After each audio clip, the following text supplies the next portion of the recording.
The following is an Infinity One Productions presentation, keeping it honest, insightful, interactive. Covering the latest in wrestling and beyond. You're listening to the RCWR Show with Lee Sanders. As I said, we got a good show lined up for you guys tonight. Without any further ado, let's go ahead and let's dive right into it.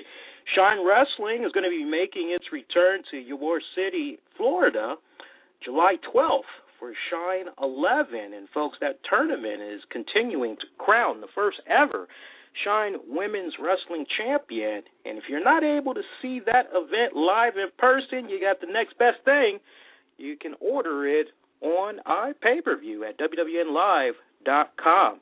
Now, to talk a little bit more about that event and a little bit about herself is someone I've been looking forward to talking to since it was first announced that she was the new live event hostess and announcer for Shine back at Shine 10, taking over the responsibilities from Daphne. And many of you may have never come across her and her work, but if you do your homework, you'd know that she has a long history in wrestling, and without a doubt, she eats, she breathes, she sleeps wrestling. And she began ring announcing at the age of 11, and this career path just pretty much took her to being a ring announcer for CWF Mid-Atlantic in North Carolina, Shimmer Women's pre-show known as Sparkle, and did I mention on top of all that, she has brains and beauty. Boys and girls, this is the one and only Chasity Taylor. Chasity, how you doing tonight? Great. That was such a warm welcome. Thank you. Oh, no problem. No, thank you. I'm looking forward to having you on the show. It really means a lot. I always love talking Shine Wrestling. We don't really get to talk about it enough, but it's always nice to talk about it. So, how you doing tonight? I'm doing great. I'm thankful to be on here. Thank you guys so much for having me. Oh, no problem, no problem. And, I think this is a fun fact, as I've been learning this from covering Shine pay-per-views with our special post show that we do. Surprisingly, there's actually a core fan base out there that only watches Shine and don't watch Shimmer or any of the other women's promotions that's out there. And, I think it's kind of weird because, as I mentioned earlier, you debuted at Shine 10, and it had a lot of folks asking who you are. And I know we gave the folks just a little sample about you, but could you please tell the listeners out there a little bit more about yourself? Like, as I was doing my homework on you, I couldn't help but find out how your love for wrestling, it really had kind of kicked off there with watching footage from the 80s and all that. Do I understand that right? Yeah, definitely. Overall, I'm just a huge wrestling fan. Like, women's wrestling as a whole, I love. Wrestling as a whole, I adore. I mean, I've always grown up a huge wrestling fan. So going around North Carolina and watching all sorts of live promotions, I just fell into the mix and got to start ring announcing at like 12 years old, and then just it spiraled away from there, and I've been doing it ever since. And I'm 18, I'll be 19 next week, and I'm just thankful to say that this is just the beginning, Like, I have so many hopes and dreams in wrestling, and I'm thankful for Shine and Shimmer to kind of give me that kick start. Wow, awesome.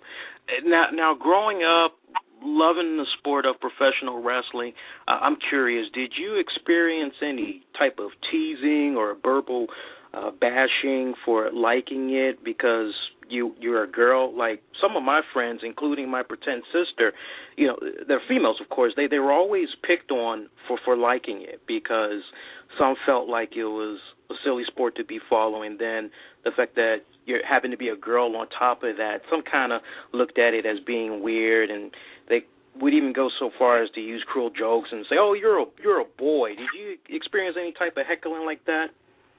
It's funny. As much as it is expected for that to have happened, I grew up in Greensboro, North Carolina, which is, a huge part of wrestling history as far as, I'm concerned. Like, when I grew up watching wrestling, even though I was watching stuff from way before my time, Greensboro was always a really big city for wrestling. So most of the kids that I went to school with maybe didn't watch it every week like I did, but they knew of it, or they played the action figures, or they had a video game or something. So I was never really ridiculed for it at a young age. But the older I got, the more serious I took wrestling. So I actually used to carry around my action figures with me to school, and I wouldn't really get picked on for being a wrestling fan, but I just kind of got picked on for taking it to a whole new level. Like, you know, if we had 10 minutes of downtime in class and we were live on the computers, I was looking up stuff about wrestling. Or if we had, you know, time to play outside or, you know, whatever, I was talking about wrestling. Like, I had like a crazy obsession with it, and not much has changed. I'm still always talking about it, but I went through a phase where I wasn't ridiculed, and then I was, and now it's a part of who I am, and people know. If you know me, you know that about me. So I got lucky. I didn't get picked on too much. Well, that's good. That's good to hear. That's good to hear. You know, I'm curious, with all your years being involved in pro wrestling, the ring announcing, even working with your dad to start the traditional Carolina wrestling, which do you think has been a better experience, being the promoter, the announcing, or kicking back watching two guys or two girls go at it, sometimes knowing the finish to the match? Oh, man, that's hard, actually. I think it's really cool that I've been able to experience, you know, all aspects of the business so far. By the age of 16, I had at least one match in front of a crowd. I had helped book a show for my dad. I had, you know, pretty much promoted my entire, like, when it came to TCW with me and my dad, it was, the point was to do something fun and something that I really wanted to do. So I got to, you know, book, promote, and you know, sit back and watch wrestling. So I was blessed by the age of 16 to experience all aspects, but there's nothing like sitting back and just enjoying good wrestling. So I think always being a fan is a lot more, you know, you get a lot more enjoyment out of it. There's a lot less pressure and everything, but I've been blessed to do everything that I've gotten to do, so. Awesome. Good answer. Now did TCW, did it come to a mutual agreement to end it, or if you don't mind talking about what was the circumstance for ending it? Because I know you guys ran for 2 years, and that's, you know, for a father-daughter to, you know, pretty much get that going from the ground up. That's a good run. Oh, definitely. Dad and I were super lucky, and we cannot take full credit for that whatsoever. We had a lot of help along the way. So many of the North Carolina guys just as a whole work together as a really big family to operate TCW. But the reason for starting it was to get away from a promotion that I was working for that I just didn't feel like I was being used appropriately. I was really young, and I had to lie about my age from the start. You know, I had to be 18 when I was 13, and it was unbelievable, and it didn't work out. And I was bringing, you know, carloads of my friends from school, and the back of my dad's, you know, Chevrolet would have about 11 kids in it, and then a car full behind that and a car full behind that. And then we realized, like, we're pretty much, like, building this show for the promoter, like, and we've made enough friends along the way that we could do this on our own. So we started up TCW. We ran at least once a month for about 10 months out of the year. We tried to take the summers off just because, you know, so many people travel, and there's so many amazing wrestling promotions in North Carolina. So we didn't want to step on any toes in the summertime and pull anybody away from anything. But right before my senior year of high school, we decided to go ahead and call it quits because I got so busy with going to school and trying to get into college and then working, and I had a full-time job after school every day, and it was definitely a mutual agreement to kind of nip TCW in the butt, and we still talk about it all the time, like how cool it would be to bring it back for, you know, a one-night-only thing or join another promotion somewhere and do something, but that's definitely not out of the picture. But for the time being, I needed to focus on getting an education and getting to college, and thankfully it worked. So, you know, and now with everything that's going on, I'm still working for CWS Mid-Atlantic twice a month and Shine once a month, and that just leaves, you know, that one weekend a month that I don't have anything going on. So starting back TCW right now would just be harder than it's worth, you know? Right. And I definitely want to pick up on your education because I think that's something that really should be highlighted, is that you're doing all these, like, amazing things that only that casual wrestling fan can just dream of. You know, you're very serious about your education because, correct me if I'm wrong, you're full-time right now at UNCW. You're majoring in education with a minor in communication. Yes, that's true. I mean, that is just, and you have the nerve to try to be fluent in Spanish, sign language, and Japanese. That is just awesome. I mean, how are you able to keep the energy up so high, have the grades going, and doing all of that wrestling related? What's the secret? Sweet tea, a lot of sugar. Homemade or store-bought? Any kind will do. Wow. No, I okay. honestly don't know how I do it. I do go to school full-time. I'm home for the summer right now, of course, but I go to school, and it was always, you know, I just finished my first year, so I lived in the dorms. I was a freshman, and explaining to all of my roommates and my suite mates and my hallmates why I was gone every weekend was always really fun. And then once they got to understand the idea of wrestling and what I was doing, it was always a really cool, you know, Monday night we would all get together and kind of talk about, like, Chaz, where did you go this weekend? And I'm like, yeah, you know, I went to New York for WrestleMania, or I went to Chicago for Shimmer, and that was just always really cool. Wrestling's not very common these days. Like, to find a wrestling fan, you kind of have to beat it out of someone for them to admit that they used to watch wrestling, and I think that's so sad, but I find myself doing it more often than not. You know, like, you can just, no one can say they've never watched wrestling before. Like, I don't care who you are. So I just kind of turned someone into a fan. My roommates who, you know, were not the type of girls to sit down and want to watch Raw on a Monday would sit down and watch Raw on Monday. And funny story, the first Raw I got my roommate to actually sit down and pay attention to was the night that Jerry the King Lawler actually had his heart attack. And they were hooked after that because, you know, they had this emotional tie into it, and they were really upset and scared for him. And when, you know, they asked me, like, is this real? Is this really happening? And, you know, I'm kind of tearing up saying, yeah, like, this is legit. And they wanted to watch each week and get the updates on the King. And then when he was back, they wanted to watch, you know, what he transpired into turning into and how that would affect wrestling. And so they actually watched it with me every Monday night, and I just thought that was really cool that I turned someone into a wrestling fan. Yeah, and then the payoff at the end, as after the months of recovering, he comes back and he looks better than ever. But I know you check out as much wrestling as you can check out each week. I hope you agree with me on this one. But is it a little frustrating to just kick back week after week and see Michael Cole plug in Sonic, Burger King, Pizza Hut, and we just got poor Jerry Lawler just kicking back right there. He's looking at the food, licking his chops. I can't help but yell at the TV, Jerry, you don't need that, brother. The doctor just said, you don't need that. What are you doing? You're gonna give the fans another scary incident, man. Yeah, I remember when they did that. Like, they had the Hardee's burger or something, like, all of the Twitter blew up about, like, you can just tell, you know, that just opens up a can of worms for, you know, jokes or ridicule against Lawler. Yeah, it's ironic.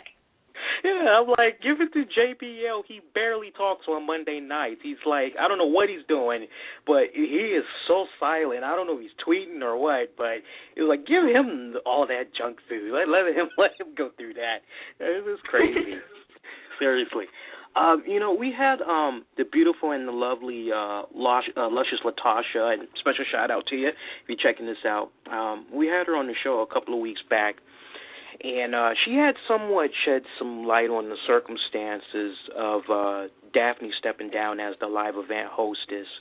And I was wondering if you could kind of tell the folks how you ended up becoming the new Shine Wrestling live event hostess and announcer. Was it, you know, for Shine, were you their first person on the list? Did it come down to you and a couple other people, kind of like a movie role? You know, I honestly, that's never been really discussed. Before it was announced that Daphne was stepping down, and before, you know, myself or anybody knew anything about it, I actually asked Sal and Lexi at the Chicago tapings for Shimmer, I was like, hey, I'm really interested in coming down and checking out a Shine event. Is there anyone in particular that it'd be okay for me to come and, maybe hang out in the locker room and watch? And they both were like, of course, come whenever. And that was kind of the end of the conversation. And then it was announced, midweek, whenever, that Daphne was stepping down and, who will replace Daphne. And just by the grace of God, I've been blessed with a pretty decent, amount of people who follow me on Twitter or follow, my journey in wrestling. And they would kind of say, like, Chasity, is this you? You worked with a lot of these girls in Shimmer. Is this your opening? Is this you going to Shine? And I was like, I mean, if it's offered, I'm totally going to take it, of course. And within a couple of days or weeks, Sal and I got to talking, and it happened. And it happened so quickly, and that entire weekend went by so fast that it's kind of surreal. Whenever a couple of weeks ago when they released the poster and the tickets graphic for Shine 11, I was just taken aback, and it took my breath away to see me on something like that, because in all of the years that I've been a part of wrestling, other than the company that my dad owned, I've never been on a wrestling poster or graphic before. So, and then for it to be Shine, a huge women's company here in the United States, it's surreal. It's really great. Now, were you nervous that first night? Because I've only seen the live event once, and I kind of have a crystal image in my head. I'm thinking back to your debut, and it kind of, correct me if I'm wrong, but it just kind of seemed like maybe the first, I would say, 40 minutes of introductions and all that, you kind of seemed a little nervous, but then it kind of seemed like you found your groove and you were just on point the rest of the night. Was that the right assessment, or you were pretty cool? No, you're totally right. No part of me was pretty cool that night. I get nervous before events all the time, and I think that's good, because I've always thought that if most wrestlers will say right before they go through the curtain, they just get that urge. They have to go to the bathroom, or they get, like, really antsy, And to me, if you ever don't feel like that, then you're in the wrong place. You're not doing this for the right reasons anymore. So I like that jerk and that jolt of excitement right before I go out.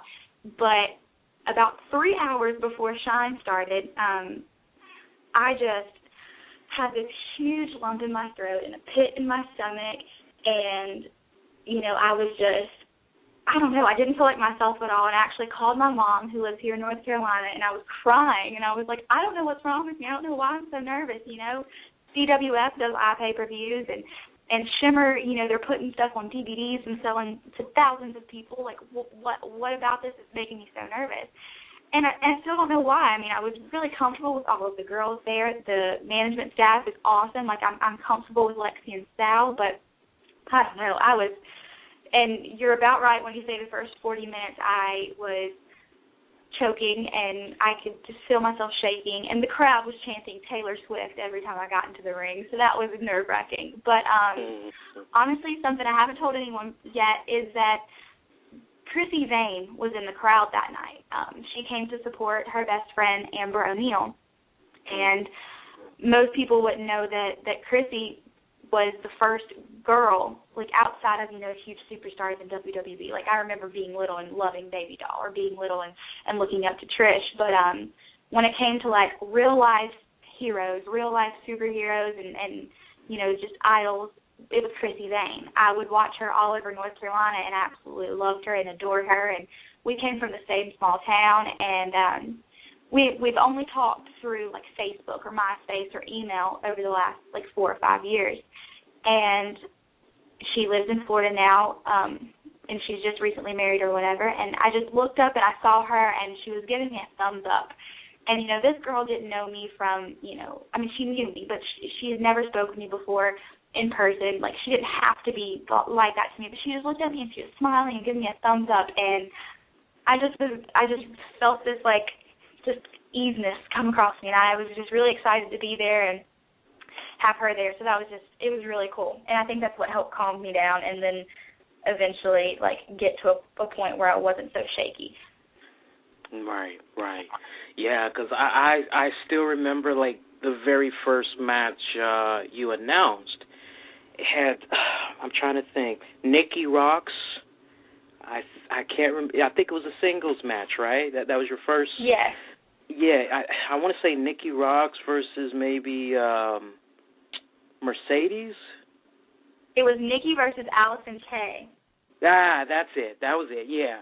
And I remember, when you announced Nikki Rocks and Nikki, we know she was just messing with you. We know she's, those of us that have come to interact with her on Twitter and all that, we know she's a sweetheart. But to have her say, wait a minute, one last time, no offense, but, we got to have Daphne. And Daphne just comes in, and she's just, man, she sounds like Rob Halford of Judas Priest, the way she just announced Nikki Rocks. I'm thinking, oh, man, you're gonna give poor Chasity a rough night, I see. And it was like, come on now. Did that kind of sting you a little bit, or you just was like, okay, you know what, I got them later? No, I don't, okay, what am I trying to say here? It hurt my feelings just because, I didn't know it was coming, and like you said, it just kind of shook me a little bit. It caught me off guard, and I was already so nervous, and I was already so shaky and freaking out, and I just announced Allison Kay, who had about 15 things. You had to announce that she's one half of Maiden's Sin. She's a part of the Valkyrie. She's accompanied to the ring by TaylorMade and, the prize April Hunter. There was so much for me to say for Allison, and then when I turned to do Nikki, her taking the mic from me and giving it to Daphne, and then Daphne doing it just so perfectly in the way that everyone loves to hear, and it shook me. It really did. And I hated getting on. They tell, okay, so I've never been a part of an event to where I would get fan feedback immediately, The stuff I do in Chicago with Shimmer, Sparkle's not taped for the DVD, so the only fans who see Sparkle are those in attendance, and during intermission or afterwards at the fan, get-togethers and stuff, I would hear stuff like, oh, you're so great to be so young, or you could work on this a little bit, and I would take it, and I would smile, and I would go on. But Shine, it was like, as soon as I went upstairs when the event ended and got my phone, there was a million tweets, and some of them were, good, some were bad, some were constructive criticism, some were just, they just didn't like me. But then seeing people attack Nikki Rocks for doing that, it hurt me I don't know, I felt like it was my fault for looking so damsel in distress, because going back and looking at the tape, I see my whole demeanor change.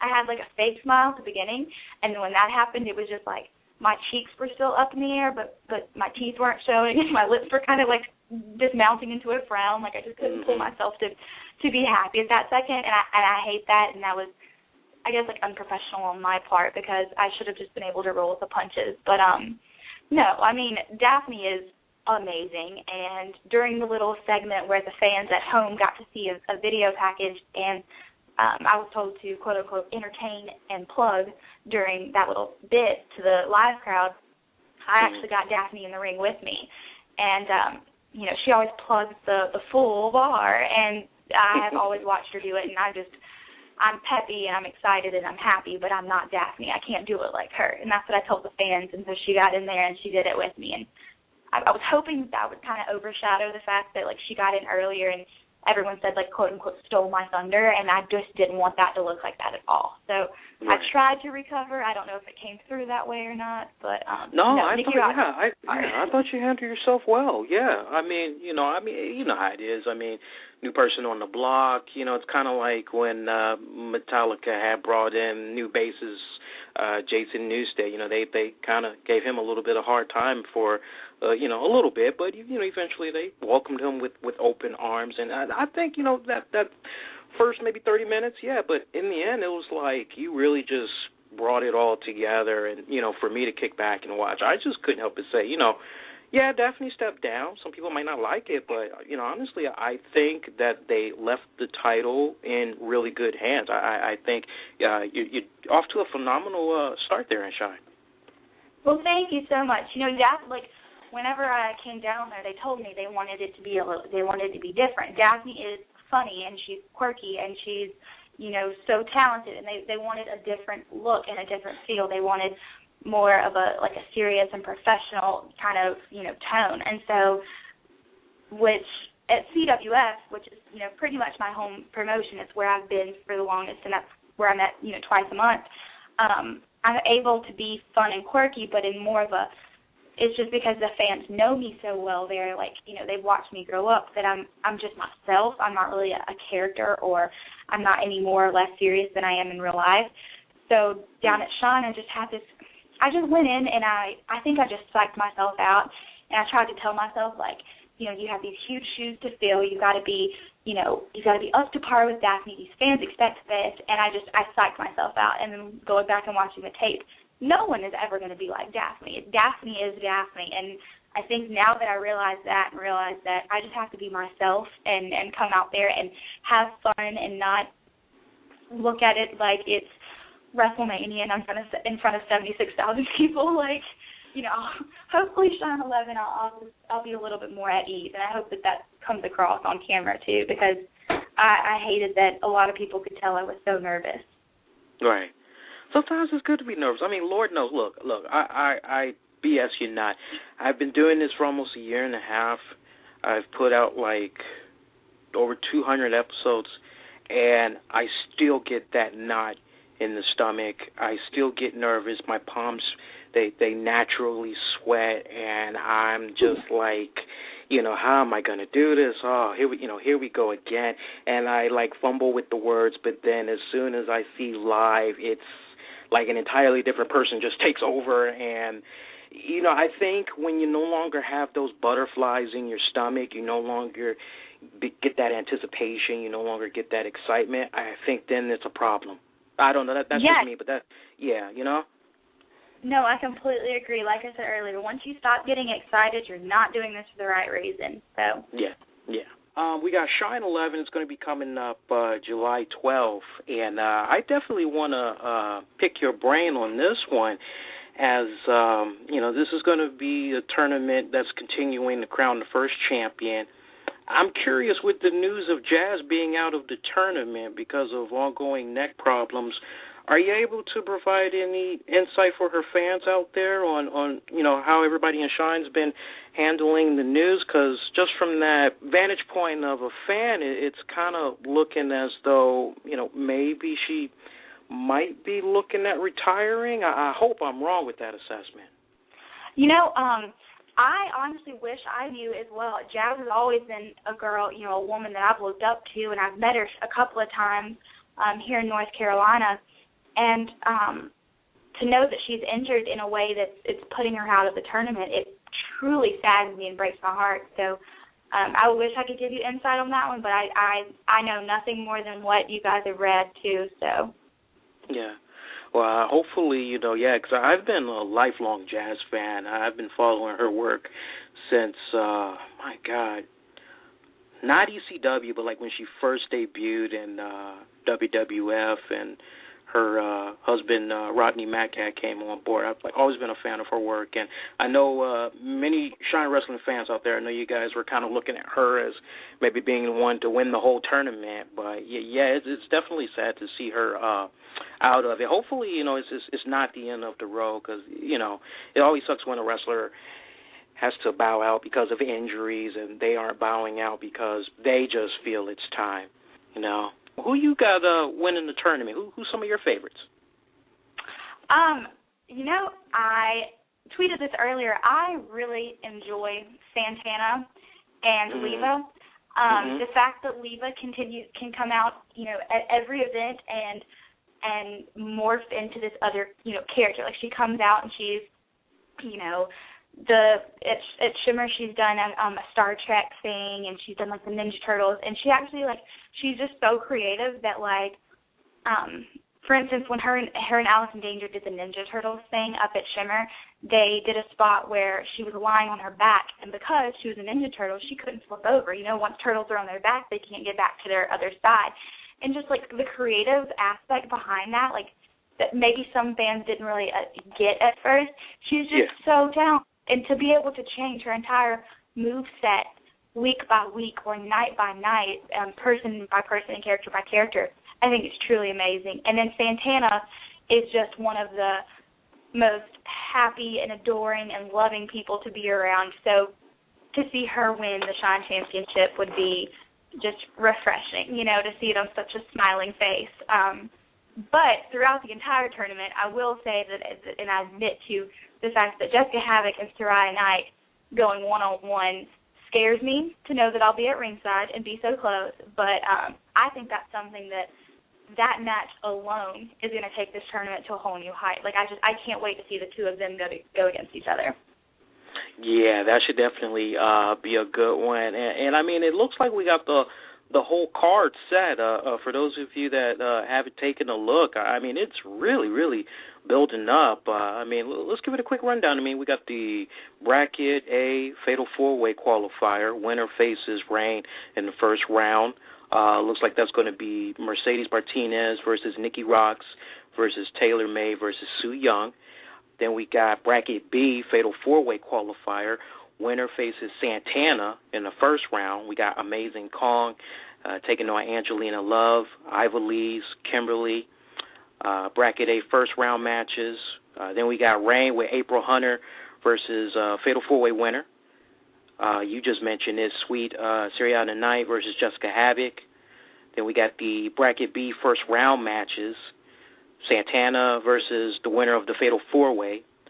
Leva versus Mia Yim. That should be a good one. And looks like we also got semifinals and finals as well as Daphne herself.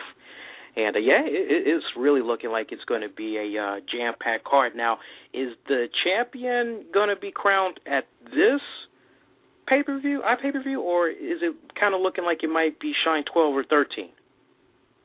No, they're crowning the first champion this at Shine 11. It's their 1 year, anniversary or birthday or whatever you want to call it. So the entire tournament comes to a close on the 12th.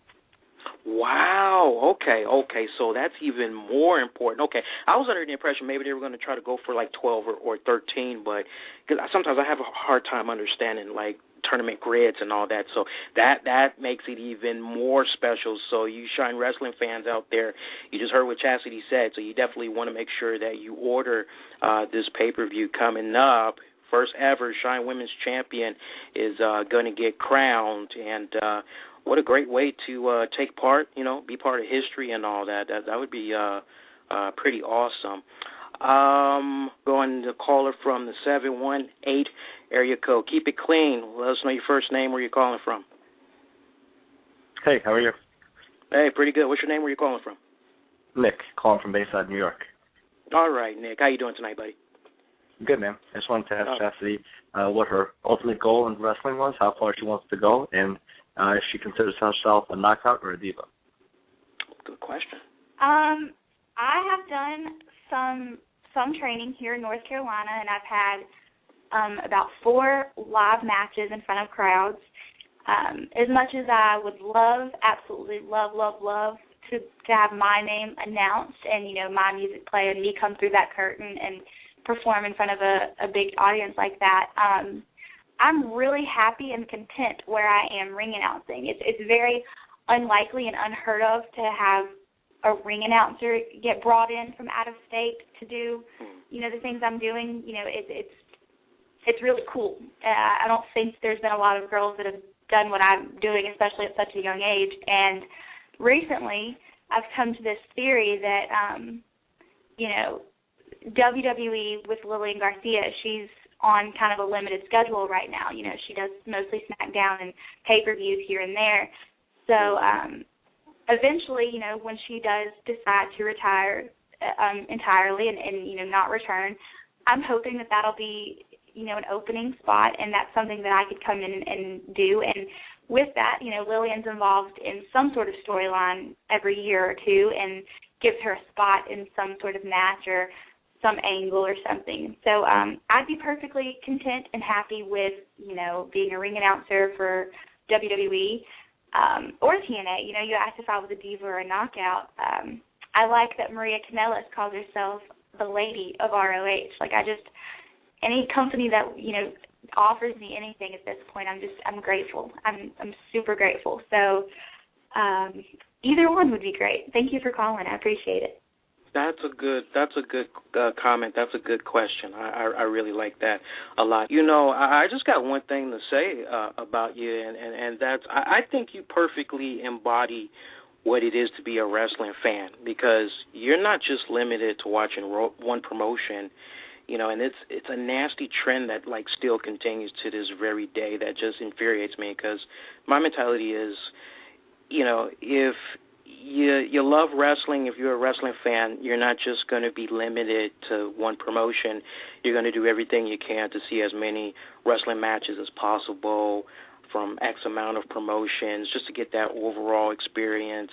Maybe that even includes going to live events themselves rather than watching it on TV. And you know, I think truly, like, if you were to look up the word wrestling, I think your name would be among, you know, the elite that's in there, because, you know, I got to be honest, it's a real honor to have you on the show tonight.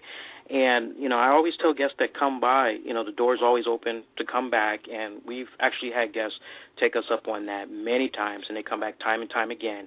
And we definitely want to extend that to you. Anytime you want to come back, you're more than welcome, as we love to have you. And it doesn't even have to be talking about Shine or Shimmer. You know, we could talk about WWE, TNA, hell, even something not wrestling related, even if it's to say howdy. Great. Thank y'all so much. This has been a lot of fun. Thank you so much. And I know, you know, we are following each other on Twitter and all that. I know we'll definitely stay in contact with one another. And, folks, I definitely want you to make sure that you catch the beautiful and lovely Chasity Taylor at the Shine 11 pay-per-view. It's going to be coming up July 12th. It's going to be down in Ybor City, Florida. If you're not able to go to that event live, you got the next best thing. And Chasity, we definitely got to make sure that we stress this, especially if you guys are on a tight budget. You can kick back and order this pay-per-view at wwnlive.com. They got packages that start off at $10, and you get like a 2+ hour pay-per-view on a Friday night. What better way to kick off the weekend? I mean, that's just really awesome. Or you can pay a little more. You can catch the stream and get the video on demand, or you could go the, $25 route, and you can get both of those on top of a DVD copy. So it's, you know, got a little bit of something for everybody, just right for your budget. First time ever they're going to be crowning a new Shine Women's Champion. You definitely don't want to miss this. Chasity, thank you so much for doing the show tonight. I really, really appreciate it. Thank y'all so much for having me. All right. You have a good night, okay?